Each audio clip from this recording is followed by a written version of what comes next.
Property Talk, where we make sense of the real estate industry, of course, where we give you all the updated information that you need. Just to also let you know, there is a bit of information on the streets that the landlord-tenant bill was officially signed. Of course, we will officially give you the details of that. But on set with me is someone you can find very interesting, someone that is in the real estate market, property market, and someone that is actually helping to bridge the deficit gap of Uganda's real estate and housing sector. Yes, you know we still have a deficit gap whereby we still need more housing if we're to be able to cater for every Ugandan to have shelter over their head. But for now, Mr. Clive Kefford. Mr. Clive, it's lovely to have you on set. Good to be here, thank you. You're welcome. First and foremost, I'd like to know, what was that point that you knew you had to get into real estate, developmental real estate? I started working on my father's building sites when I was 12. Pardon me? Yeah, that's how I started. What were you doing on the building site at 12? Oh, I just love the transformation. Looking at a piece of ground which has got nothing on it and imagining the potential and then realizing it.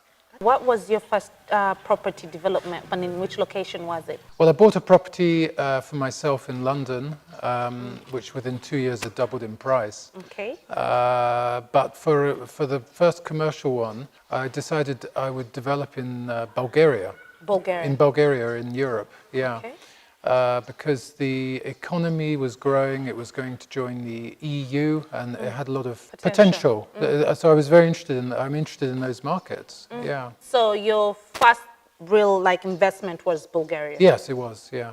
And how is the real estate market there? Well, it was fantastic at the time. And now? It dropped off hugely after the 2007 crash. Okay. And it's picked up again. So your first investment was before 2007? Yeah. So how long have you been in the property industry investment? For how many years? Well, started just before then, about 2005. 20 about 20. Ooh, that's a long time. You must be having all the keys, all the I's and T's dotted and crossed. I think I've made all the mistakes you can make and learned from that. Yeah. What did you learn from your first investment? Well, I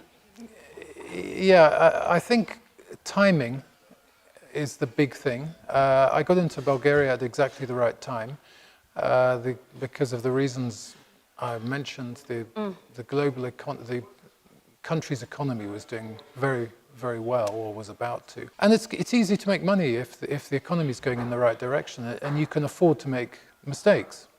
And that was why I started with that country, which a lot of people think was an unusual place to start. They also ask why I've come to Uganda, but it's a lot of the same reasons. There's such huge potential. That's what I wanted to ask next. Why did you choose Uganda for your latest project? Well, a lot of the same reasons, because there's so much potential here, and there is real growth.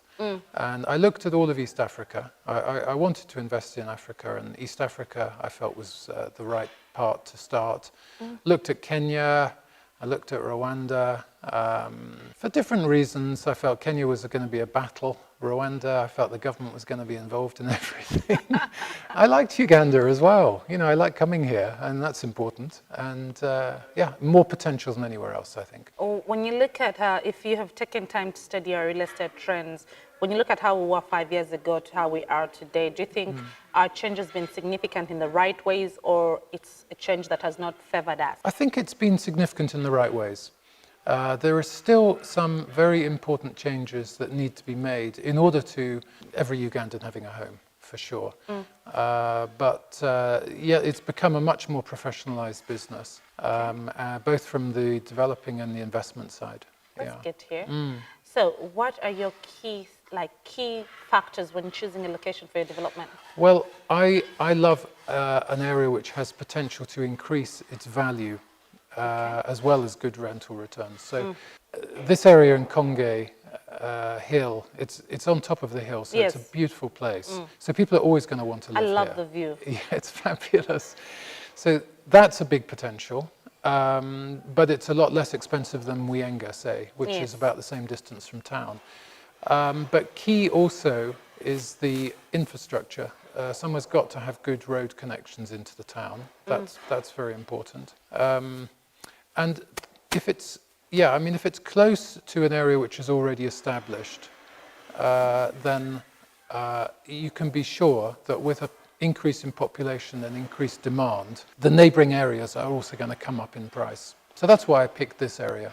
So in Uganda, do you have any other projects other than this, or is this your first project in Uganda? This is the first one, and I have several potential projects. We're still going to develop this site fully because we still have another couple of acres to develop here. Lovely.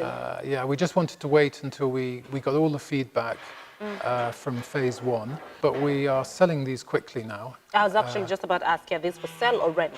They're for sale. We'll retain a few of them for rental, but we want to see some of that capital appreciation for ourselves and rent them out. Yeah, they're for sale, and very shortly we'll be planning the next phase unveiling a new development. Yeah. Okay. What advice would you give to a Ugandan developer or anyone who's actually thinking of venturing into the section of real estate development so that they are able to maximize to full capacity, be it profit, be it satisfaction, be it client satisfaction, be it their own satisfaction? What advice would you give to them? Well, I'd say do the research really thoroughly. Make sure you do your figures properly. So you work out your rental returns, make sure they are good, take into account vacancy when the property is unoccupied. If you're buying over 5 years or 10 years, which you should be really, look at what the value of buying it now and what you expect it to be in 10 years, because you can double your rental income if you sell at twice the price a few years later. And at Jakana Heights, that is one of the things that we expect to happen, and we think we'll get fantastic returns for it. The other thing I'd like to give credit for is I love your finishing. Oh, thank you. I love your finishing. Do you have a team that specifically looks at the project, the little details of the project? Absolutely. I love that there are a lot of small particular things that were looked at, the small details that many would not usually appreciate with the bare eye. But if you actually go into consideration, actually where we are stood right now here is the outside. We're at the Jakana Heights.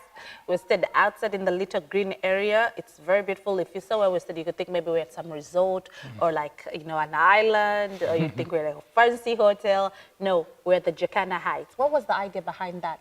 The idea was that we wanted a modern building, but we wanted to have an African feel to it. Oh, yeah. Using African themes. I was talking to Edwin earlier on, and he said, I like that. I think they were going for an African setting. So actually, it's communicating before you even say that. It's very communicating. Yeah. So right now in Uganda, many Ugandans want to start up rental portfolios, like real estate portfolios, whereby they build, put out for rent, build, put out for rent. Because as you know, in Uganda, we have the biggest percentage of young entrepreneurs. Yes, we do. In Uganda, that's we have, great. I think in Africa, right, we have the highest percentage of young entrepreneurs. But our problem is many of these businesses do not live long on the shelf line. Like first 1 to 2 years, many of them are breaking off. Yes. And are not able to sustain. So what advice would you give to those that are in the real estate industry, but maybe along the way they have something that brings them down? Yes. So what advice would you give to them? I think for any entrepreneur, including in the real estate business, you have to really manage your cash very, very carefully. So you need to make sure that the incomes you're predicting are going to match your outgoings. So in the case of real estate, the rental returns are going to cover any loan payments that you might make. Building in, as we talked about before, unoccupancy. There will be periods where you don't have rentals. It's crucial that you have a build-up to take that into account. And for any unexpected events or repairs. And the other thing I'd say, again, for any entrepreneur, is make sure the service is really good. So if you're renting out property, if people want a repair doing, then do it so that they're happy. Or if they ask for Wi-Fi in there, put it in. It's not going to lose anything. You can end up charging more rent. But anyway, it helps your property appreciate. It does, exactly. But if you provide a really good service in any industry, you'll do well. And also, it'll be easier to collect the rent, because that's the other difficulty as a landlord. Would you advise them to have property managers? Is it best if you're starting out small for you to do all 360 on your own? Exactly. Starting out small, you have to. If you've got the investment, or once you've got big enough, then sure, you need to start delegating out to management services. They had it from Mr. Clive. It was lovely having you on set. It was Thank you. beautiful. I will attest to it. The Jakana Heights are very, very beautiful. You should come down here to have a visit or just have a sight view. They are breathtaking. Being on a hill has something it adds to a property. There's just something refreshing about it. You do not feel the same way that you feel when you're just maybe on flat ground or in the valleys. Jakana Heights, of course, is on sale. How many units are left? 10 left now. How many units are there in total? 21. So there you have it. Only 5 units left for sale. What are your payment terms? We can extend payment over 18 months. We can do. That's good. Yeah, we can do that. As long as it's a good buyer. Are Yeah. you open to mortgages? Oh yeah, absolutely. We deal with all of the major banks. Oh, how's- KCB primarily, but Stanbic as well, and Housing Finance. Yeah. Okay. Yeah. It was lovely having you on set, Mr. Clive. Thank you so much. It was the Property Talk. Stay tuned. Let's see what more we have on the show for you.